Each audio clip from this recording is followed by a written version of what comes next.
حضرت بلال آئے جناب عمر سے ملنے، کیسے وہ کسرا بھی آئے تو عمر خاطر میں نہ لائے، پر بلال حبشی دروازے پہ داخل ہوئے تو فاروق اعظم نے کرسی چھوڑ دی، ہاتھ باندھ کے کونے میں کھڑے ہو گئے، کالا رنگ ہے،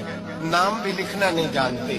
لوگ کہنے لگے عمر کون آ رہا ہے جس کے لیے تیرا اتنا استقبال ہے؟ حضرت عمر کہنے لگے چپ کر جاؤ،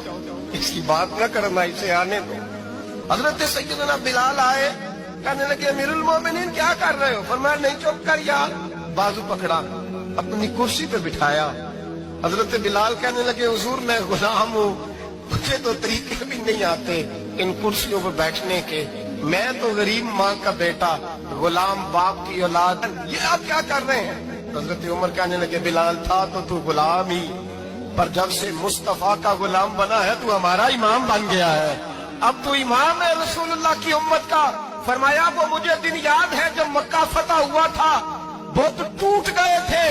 بڑے بڑے سردار تھے، اور میرے نبی نے فرمایا بلال سے کہو کعبے کی چھت پہ چڑھ کے اذان دے،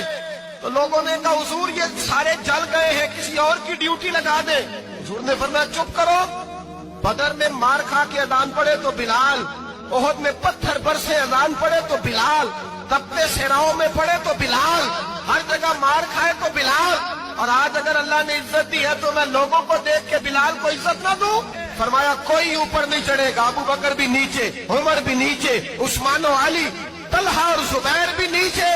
آج یہ حبشی غلام کعبے کی چھت پہ چڑھے گا